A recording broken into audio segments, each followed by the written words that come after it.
ಹಾಸನದಲ್ಲಿ ಮತ್ತೆ ಬಯಲಾಯಿತು ಬಿಜೆಪಿ ಜೆಡಿಎಸ್ನ ಭಿನ್ನಮತ. ಜೆಡಿಎಸ್ ಹಾಗೂ ಪ್ರೀತಂ ಗೌಡ ಮಧ್ಯೆ ಮುಸುಕಿನ ಗುದ್ದಾಟ ಮುಂದುವರೆದಿದೆ. ಹಾಸನದಲ್ಲಿ ಬಿಜೆಪಿ ಜೆಡಿಎಸ್ನ ಭಿನ್ನಮತ ಇನ್ನೇನು ಶಮನವಾಯಿತು ಅಂತ ಅನ್ನೋವಾಗಲೇ ಮತ್ತೆ ಬಯಲಾಗಿದೆ. ಈ ಭಿನ್ನಮತ ಇನ್ನೂ ಕೂಡ ಜೀವಂತವಾಗಿದೆ ಅನ್ನೋದು. ಜೆಡಿಎಸ್ ಹಾಗೂ ಪ್ರೀತಂ ಗೌಡ ಮಧ್ಯೆ ಮುಸುಕಿನ ಗುದ್ದಾಟ ಮುಂದುವರೆದಿದೆ.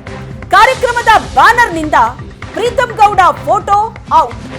ಮೈತ್ರಿ ಪಕ್ಷದ ಕಾರ್ಯಕ್ರಮ, ಆದರೆ ಪ್ರೀತಂ ಗೌಡ ಫೋಟೋ ಇಲ್ಲ ಆ ಒಂದು ಕಾರ್ಯಕ್ರಮದ ಬ್ಯಾನರ್ನಲ್ಲಿ. ಪ್ರಚಾರಕ್ಕೆ ಚಾಲನೆ ನೀಡಿದ್ರೂ ಕೂಡ ಪ್ರಜ್ವಲ್ ಹೆಸರು ಹೇಳದೆ ಪ್ರೀತಂ ಗೌಡ ಪ್ರಚಾರ ಮಾಡ್ತಾ ಇದ್ದಾರೆ. ಅಸಮಾಧಾನವನ್ನ ಹೊರಹಾಕಿದ ಬೆನ್ನಲ್ಲೇ ಜೆಡಿಎಸ್ ಅವರ ಫೋಟೋವನ್ನೇ ಕೈಬಿಟ್ಟಿದೆ. ಬಿಜೆಪಿ ನಾಯಕರ ಸಾಲಿನಿಂದ ಪ್ರೀತಂ ಗೌಡ ಫೋಟೋ ಇಲ್ಲ ಅಲ್ಲಿ. ಆ ಬ್ಯಾನರ್ನಲ್ಲೂ ಕೂಡ ನೀವು ಕಾಣಬಹುದು. ಬಿಜೆಪಿ ಮುಖಂಡರ ಫೋಟೋ ಸಾಲಿನಲ್ಲಿ ಪ್ರೀತಂ ಗೌಡ ಫೋಟೋನೇ ಇಲ್ಲ. ನಿನ್ನೆವರೆಗೂ ಎಲ್ಲ ಕಾರ್ಯಕ್ರಮದಲ್ಲೂ ಇದ್ದಂತಹ ಪ್ರೀತಂ ಗೌಡ ಫೋಟೋ ಈಗ ಮಾಯವಾಗಿದೆ. ಯಾಕಂದ್ರೆ ಪ್ರೀತಂ ಗೌಡ ಪ್ರಜ್ವಲ್ ರೇವಣ್ಣ ಪರ ಕ್ಷೇತ್ರದಲ್ಲಿ ಪ್ರಚಾರ ಏನೋ ಮಾಡ್ತಾ ಇದ್ದಾರೆ, ಆದ್ರೆ ಎಲ್ಲೂ ಕೂಡ ಪ್ರಜ್ವಲ್ ಹೆಸರು ಹೇಳ್ತಾ ಇಲ್ಲ. NDA ಅಭ್ಯರ್ಥಿ ಅಂತ ಹೇಳ್ತಾ ಇದ್ದಾರೆ. ಮೋದಿ ಹೆಸರು ಹೇಳ್ಕೊಂಡು ಅವರ ಸಾಧನೆಯ ಅನ್ನ ಹೇಳ್ಕೊಂಡು ಪ್ರಚಾರ ಮಾಡ್ತಾ ಇದ್ದಾರೆ, ಮತವನ್ನ ಕೇಳ್ತಾ ಇದ್ದಾರೆ. ಬಗ್ಗೆ ಹೆಚ್ಚಿನ ಡೀಟೇಲ್ಸ್ ಅನ್ನ ಕೊಡ್ತಾರೆ ನಮ್ಮ ಪ್ರತಿನಿಧಿ ಹರೀಶ್ ಸಂಪರ್ಕದಲ್ಲಿದ್ದಾರೆ. ಹರೀಶ್, ಹಾಸನದಲ್ಲಿ ಬಿಜೆಪಿ ಜೆಡಿಎಸ್ ಭಿನ್ನಮತ ಇನ್ನೂ ಶಮನ ಆಗಿಲ್ಲ ಅನ್ನೋದಕ್ಕೆ ಈಗ ಮತ್ತೊಂದು ಎಕ್ಸಾಂಪಲ್ ಸಿಗ್ತಾ ಇದೆ.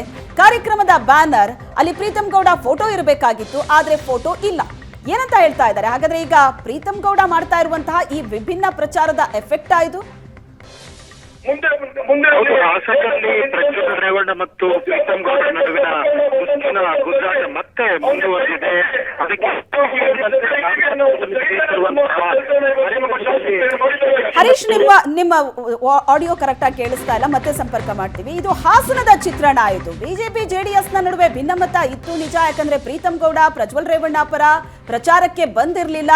ಆದ್ರೆ ಸುದ್ದಿಗೋಷ್ಠಿಯನ್ನ ನಡೆಸಿ ಪ್ರಚಾರ ಮಾಡ್ತೀನಿ ಅನ್ನೋ ಮಾತನ್ನ ಹೇಳಿದ್ರು, ಪ್ರಚಾರ ಕೂಡ ನಡೆಸ್ತಾ ಇದ್ದಾರೆ. ಆದ್ರೆ ಆ ಪ್ರಚಾರ ಇದೆಯಲ್ಲ, ಅದು ಬಹಳ ವಿಭಿನ್ನವಾಗಿದೆ. ಎಲ್ಲೂ ಪ್ರಜ್ವಲ್ ಹೆಸರನ್ನ ಹೇಳದೇನೆ ಪ್ರಚಾರ ಮಾಡ್ತಾ ಇದ್ದಾರೆ. NDA ಅಭ್ಯರ್ಥಿ ಅಂತ ಹೇಳ್ತಾ ಇದ್ದಾರೆ. ಮೋದಿ ಅವರ ಸಾಧನೆಯ ಪಟ್ಟಿಯನ್ನ ಹಿಡಿದು ಪ್ರಚಾರವನ್ನ ನಡೆಸ್ತಾ ಇದ್ದಾರೆ. ಇದರ ಎಫೆಕ್ಟ್ ಅನ್ನೋ ಹಾಗೆ ಈಗ ಮೈತ್ರಿ ಪಕ್ಷದ ಕಾರ್ಯಕ್ರಮದಲ್ಲಿ ಪ್ರೀತಂ ಗೌಡ ಫೋಟೋನೇ ಮಾಯ ಆಗಿದೆ.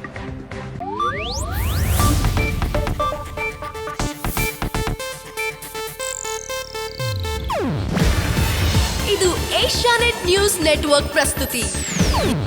ನೀವು ನೋಡ್ತಿದ್ದೀರಾ ಏಷ್ಯಾನೆಟ್ ಸುವರ್ಣ ನ್ಯೂಸ್.